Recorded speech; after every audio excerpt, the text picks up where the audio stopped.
1857 अब सिर्फ एक विद्रोह नहीं था, अब यह सत्ता के दिल पर सीधा हमला बन चुका था, क्योंकि अब आग छावनियों से निकलकर शहरों में पहुंच चुकी थी।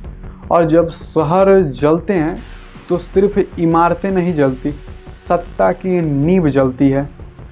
आज हम तीनों जगहों की बात करेंगे, दिल्ली की, अवध की और कानपुर की। तीन नाम, तीनों मोर्चे और एक ही संदेश, अब राज तुम्हारा नहीं है। दिल्ली सत्ता की प्रतीक पर चोट था। दिल्ली सिर्फ एक शहर नहीं थी, दिल्ली एक प्रतीक थी। दिल्ली का मतलब तख्त, तख्त, ताज और शासन। और जब 1857 की आग दिल्ली पहुंची तो उसने सीधे प्रतीक को चुनौती दी। सैनिक दिल्ली पहुंचे, उन्होंने कोई लंबा भाषण नहीं दिया, उन्होंने सीधा कहा, अब यह सत्ता हमारी है। दिल्ली में लोग उठे, दरवाजे खुले। अंग्रेज हैरान थे, क्योंकि यह एक विद्रोह नहीं था, यह राजनीतिक घोषणा थी। अब अंग्रेज को डर लगने लगा। क्यों? क्योंकि अगर दिल्ली गिरती है तो पूरे भारत को यह संदेश जाता है, अंग्रेज हटाए जा सकते हैं। अवध, अब जनता खुलकर साथ आई। अवध पहले से असंतोष में था। यहाँ जमींदारी टूटी थी, किसान उजरा था, पुराने शासक अपमानित थे। 1857 अवध में चिंगारी नहीं, आग थी।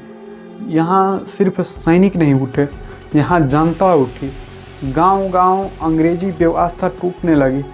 यह कोई अचानक गुस्सा नहीं था, यह सवालों का जमा हुआ एक हिसाब था। अंग्रेज़ों के लिए यह सबसे डरावना दृश्य था, क्योंकि जब जनता पूरी तरह उतर जाए तो सेना भी अकेली पड़ जाती है। कानपुर, जब युद्ध निजी हो गया, कानपुर एक अलग कहानी है। यहाँ लड़ाई सिर्फ सत्ता की नहीं थी, ये इज्जत की लड़ाई बन गई। कानपुर में घटनाएं तेजी थी, घटना में बहुत तेज था, भावनाएं उग्र थी। यहाँ समझौते टूटे, भरोसे मरे, और यही वह वजह है जहाँ युद्ध सबसे निर्दयी हो गया।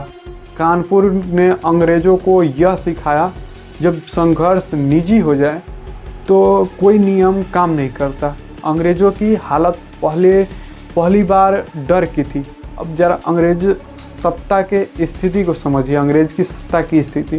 पहली बार प्रशासन टूट रहा था, सेना बिखर रही थी, संदेश फैल रहा था। अंग्रेज़ों को लगा अगर इसे अभी नहीं रोका तो सब खत्म हो जाएगा। यहीं से उनकी रणनीति बदली। अब वे सिर्फ विद्रोह नहीं दबाना चाहते थे, वे डर वापस लाना चाहते थे। और डर कभी नरमी से नहीं आता। दमन की शुरुआत अंग्रेज़ों ने खुले दमन का रास्ता चुना, उदाहरण बनाने की शुरू किए, निर्दयता दिखाई। क्यों? क्योंकि वे समझ चुके थे कि यह सिर्फ सैनिकों की बगावत नहीं है, यह सत्ता को चुनौती है, और सत्ता चुनौती माफ़ नहीं करती।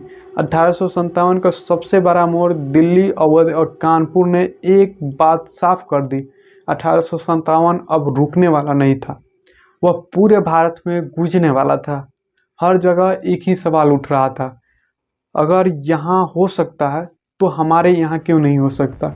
यहीं से 1857 स्थानीय नहीं रहा, यह राष्ट्रीय चेतना की पहली झलक थी। सबसे बड़ा निष्कर्ष था कि 1857 की ताकत उसकी जीत में नहीं थी, उसकी ताकत उसके संदेश में थी। संदेश यह था कि सत्ता अटल नहीं होती, डर टूट सकता है, और जब लोग उठते हैं तो इतिहास झुकता है। यह वीडियो हमें यह समझाता है कि 1857 इसलिए खतरनाक था क्योंकि यह अंग्रेज़ों को हर जगह असुरक्षित महसूस करवा रहा था। और जब शासक असुरक्षित हो जाए तो वह यह सुधरता है या क्रूर बन जाता है, या तो वो सुधर जाएगा या क्रूर बन जाएगा। इतिहास में सत्ता तब तक चलती है जब तक लोग उसे अटल मानते हैं। दिल्ली, अवध, कानपुर ने यह भ्रम तोड़ दिया, और यही 1857 की सबसे बड़ी जीत थी। तो दोस्तों, ये वीडियो यहीं पे समाप्त होता है। आपको ये वीडियो कैसा लगा कमेंट करके बताएं। मिलते हैं फिर अगले वीडियो में।